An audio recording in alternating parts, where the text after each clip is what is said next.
At the Canadian Grand Prix, Sergio Perez's disappointing performance in qualifying was followed by an unimpressive comeback in the race on Sunday.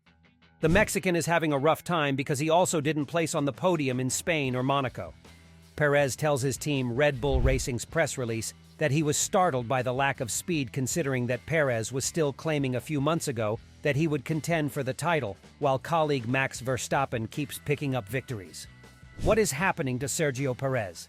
Can Red Bull put up with any more poor performances, as they won't face any competition in the Constructors' Championship anyway? Will they already be seeking elsewhere for new talent? Let's investigate.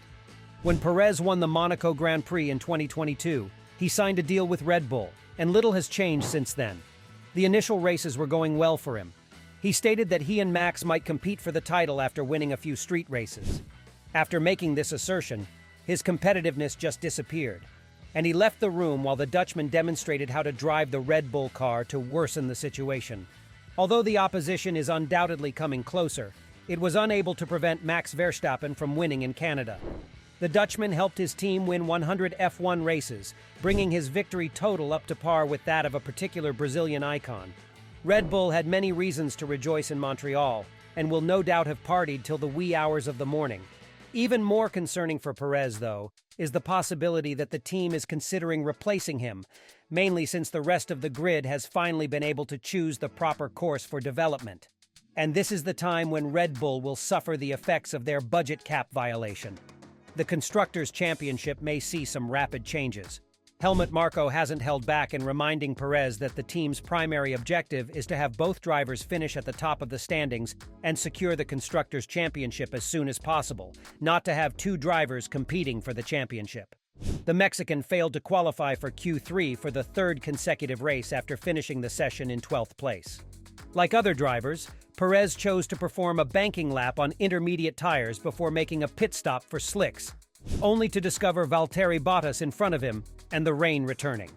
He agreed that it was a team choice to complete the bank lap, and he wasn't annoyed by the decision to begin the session with inters. It was basically half a lap too late, and the track position was really poor with the Alfa Romeo ahead, he said when asked about the session. And once the tires were up to temperature on the slick, it started raining harder, so we decided to box. Then when we went on to the inter, it was all a bit too late. That was always the plan, to do one lap and come back in for the slick tire. We took the decision together and we got it wrong. But it was literally a gamble. The fact that he starts from so far back makes it even harder to break through the field, unlike his teammate, who had no problem with the starting position at all, winning races after starting in P9 and coming in second after starting P15. The greater problem with Perez right now seems to be that he admits his own performance decline and accepts sole responsibility for it. And the performance decline is absolutely not something he had anticipated seeing so early in the season. You might blame luck for the success of Lewis Hamilton, Michael Schumacher, and Ayrton Senna, but there's a reason behind it. They never truly engage in gambling. They simply choose correctly. And Perez made the wrong choice for the third straight race. That is a concern for him, and it may be for Red Bull as well, at least if Max weren't now in such a commanding position. Christian Horner, the team manager, put pressure on Perez by saying, "Unfortunately for Perez, he just didn't get that first lap in on the slick tire when the circuit was in the window. Then he came back onto the inter because it was too wet for the slick, so it was frustrating for him." However, unlike Monaco, this is a track that you can't overtake at.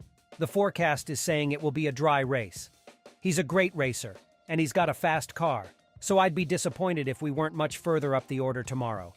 Being 69 points behind Verstappen, Perez is no longer a danger to the Dutchman, but the possibility of other teams passing him and surpassing Red Bull in the Constructors' Championship is unquestionably a serious possibility, especially given how reliable Mercedes has been over the past two races. Perez started the race on hard tires. This tactic immediately backfired when George Russell's DNF on lap 12 brought out the safety car, allowing for a series of pit stops. Perez then realized he would have an even longer afternoon. It was longer, a lot longer than I thought.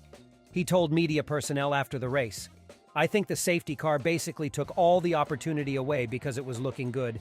We raced on that hard tire and unfortunately it didn't pay off." Yes, right now Perez has all the odds stacked against him. Do you believe that this would simply be negative news for him then? Additionally, Red Bull could locate a replacement quickly. It's all about performing at the greatest level, and Perez has fallen short. This puts pressure on him, especially when there are drivers like Norris who have previously toyed with Red Bull. Yes, he has a long-term commitment with McLaren, but there are other deserving candidates for the second Red Bull seat. The fact that driver contracts are worthless has been repeatedly demonstrated in Formula One. If two parties desire to make a trade, it will happen if you know that. Perez must thus continue giving backup performances for the time being. He must continue to produce to prove that he deserves the seat, but he must also be a team player. It's somewhat of a nothing role right now. Tsunoda has proven he is capable of substantially developing and growing up. Furthermore, Red Bull will continue to chase Norris whenever the opportunity arises. Even if they guarantee that the Dutchman won't get preferential treatment now that he'll have a teammate the same age next to him, the turbulence in McLaren may cause the young superstar to switch teams much sooner than anticipated. Verstappen, another member of Perez's squad, also criticized him, saying that he doesn't really care and that he is not affected by Perez's bad racing. Well, if I hadn't been there, it would have looked very different for Red Bull, he told the press at the track. I wouldn't be happy with not making Q3 3 times in a row. I'm not concerned about it either. I'm busy enough on my side of the garage getting everything in order.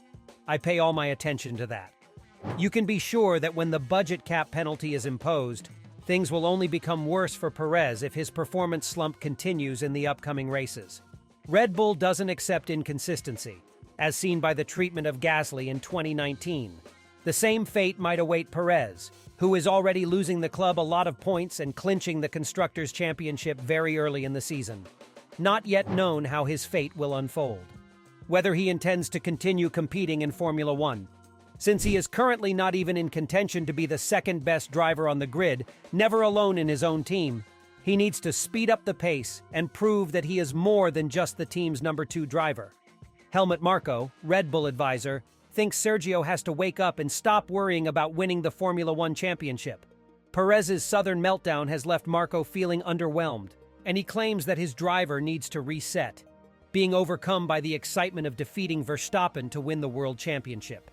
After his rather weak performances, I just reminded Sergio that he should concentrate on his job.